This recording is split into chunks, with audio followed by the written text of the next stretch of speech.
Please rise and salute the flag. I pledge allegiance to the flag of the United States of America and to the republic for which it stands, one nation, under God, indivisible, with liberty and justice for all.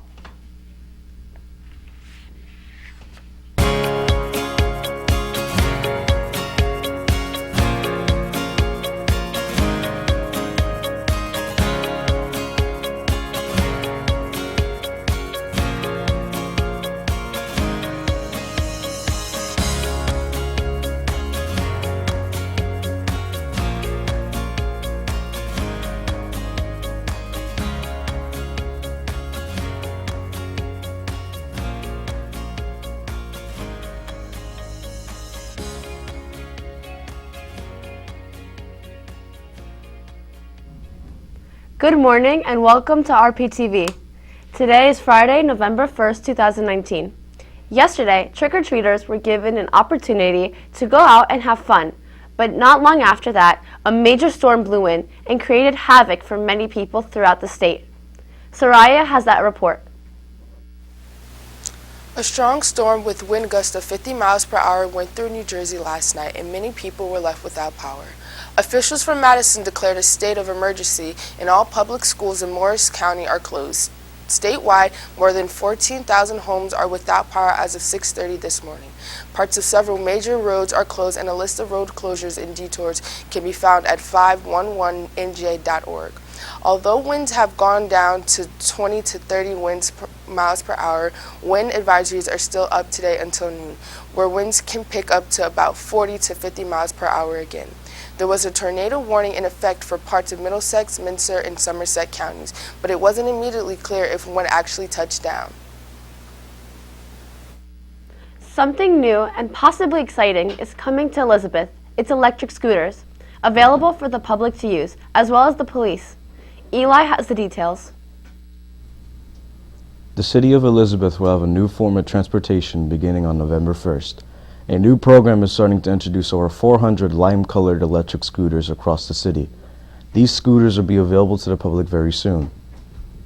I am proud to announce that Elizabeth is officially launching a Lime Scooter pilot program, which not only assists in a quick and affordable travel solution for many residents, but it goes hand in hand with our Go Green initiatives throughout our city, said Mayor Bulwidge.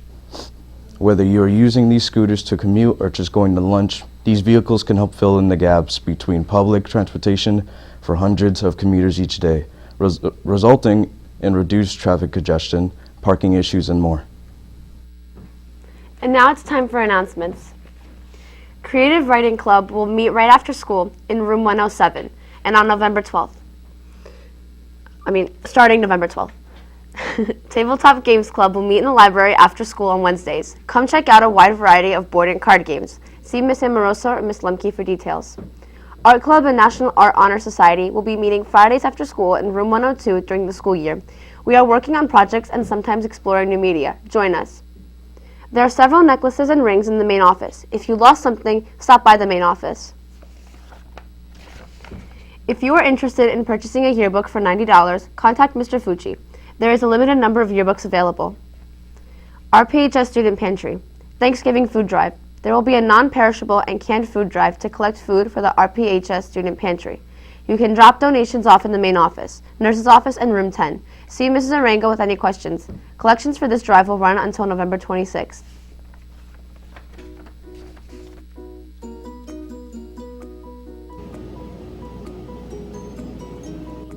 Want to talk about controversial topics? Then Debate Club is for you. Debate is open in room 7 every other Wednesday. Come and watch our debates. Dude, I can't believe you feel that way about immigration. Are you serious, man? I'm not joking. You're not joking? Really? Really? I disagree with you. Really? Well, I think your opinion's garbage. Guys, relax. You all have excellent points. Why don't you guys just join Debate Club?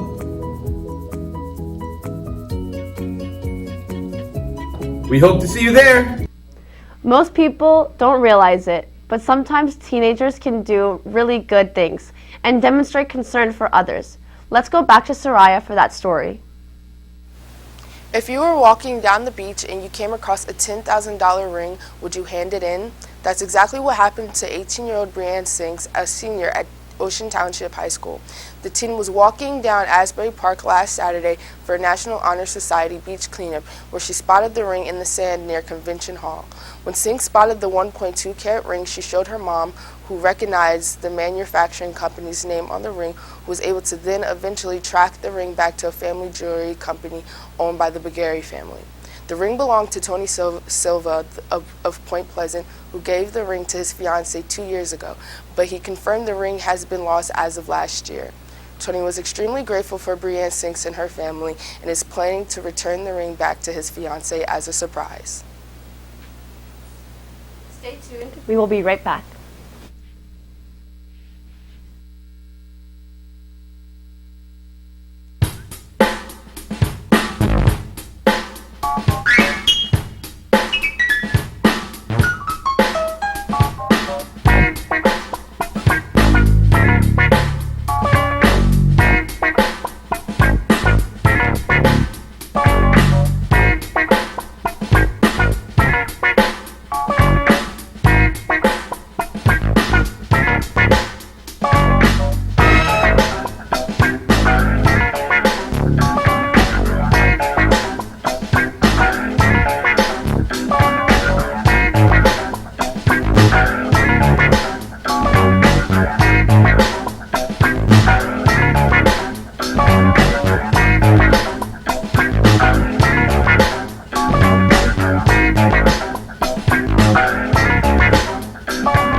Thanks for watching RPtv. Have a great weekend and stay tuned for CNN 10.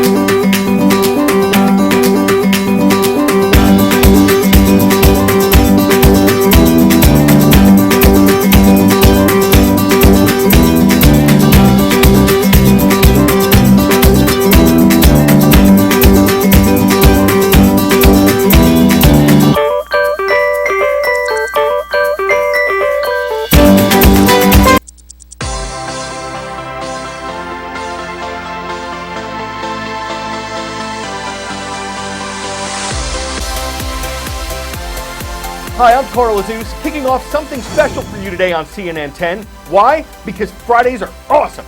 And this Friday's show is centered on one big topic, because in the business world, there are fewer big topics than Amazon. In 1995, it had begun as a retail website that sold books and not much else.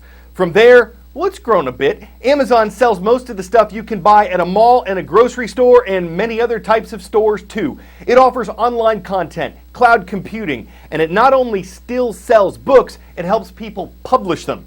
Last year, Amazon became the second company behind Apple whose total market value exceeded $1 trillion. Amazon did that in 24 years, a relatively short amount of time to get that valuable. Its founder, Jeff Bezos, is one of the 2 richest people on the planet. He and Microsoft co-founder Bill Gates are each worth more than $100 billion. But Amazon has seen its share of bumps in the road. The company's been criticized in the past for what it pays its employees. 2 years ago, for instance, half of its employees earn less than $28,000. That was roughly $20,000 less than the average wage in America. And thousands of retail stores have shut down in recent years, with tens of thousands of retail jobs lost because Americans have been spending less time shopping in stores and more time shopping on sites like Amazon.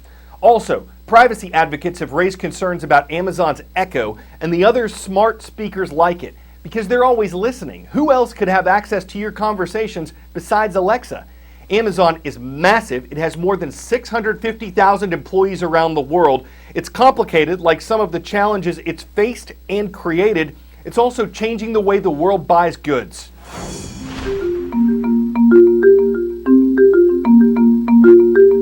Welcome. Swipe in here. Amazon Go is the ultimate grab-and-go shopping experience. You literally grab it off the shelves and go. You use the app to enter the store. Once you're in, you can put the phone away. And you shop the rest of the store just like you would any other store, with one key difference. When you're done, you could just walk out. Nothing is simple about the technology behind this cashierless store. The Amazon Go market uses artificial intelligence to monitor what you've reached for on the shelf and to make sure you're charged for what you walked out with, and nothing else. What we had to do unique in this use case was build the sensors, the cameras. All these cameras and sensors the cameras in the ceiling. We had to build the specific machine learning algorithms. The problem that we have to solve in Amazon Go is who took what. When I take this item off the shelf, it's in my virtual cart. When I put it back, the item goes back.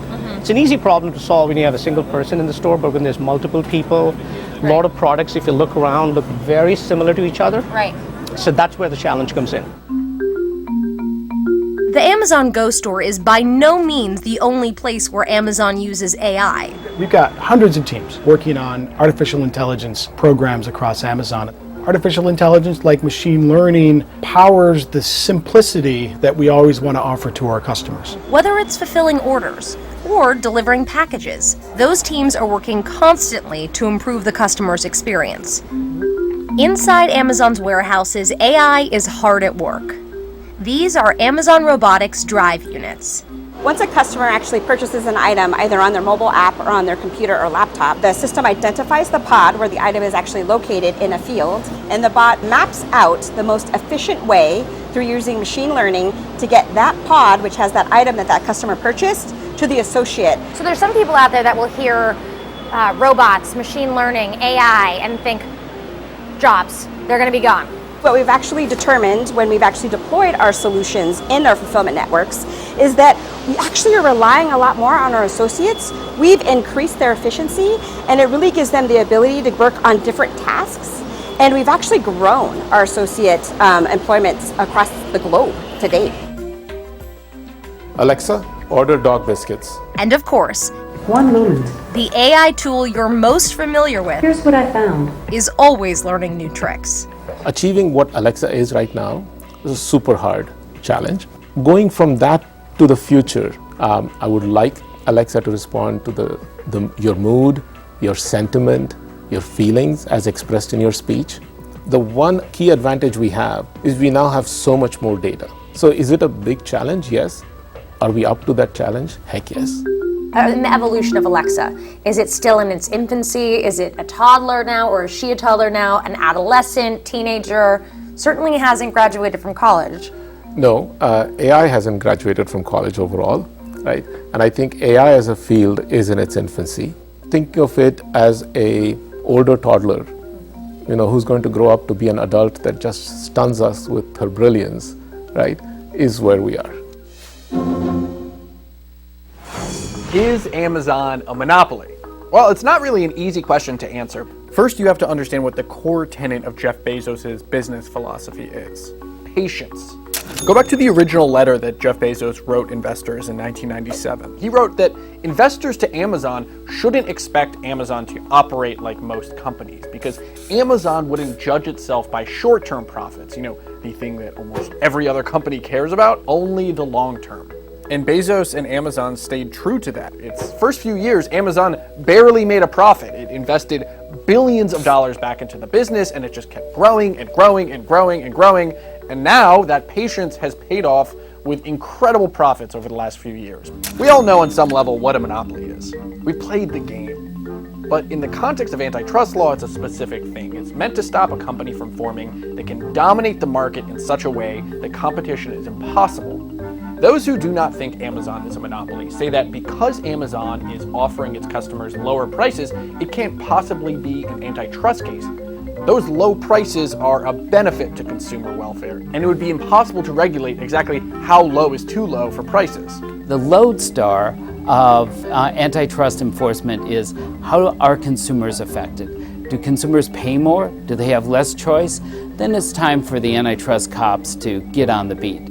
This is David Balto. He worked on antitrust cases for the Justice Department and the FTC for years and is skeptical about Amazon being a monopoly. When consumers are paying less and have a greater amount of choice, which seems to be the simple message from Amazon's business model, there's not a reason for intense antitrust scrutiny. But some say that business model is a direct threat to customers. This is Lena Khan. She's a lawyer who has really helped shape the debate around Amazon and antitrust law. To people like her, Amazon's willingness to sustain massive losses isn't just a savvy business move. It's an example of predatory pricing.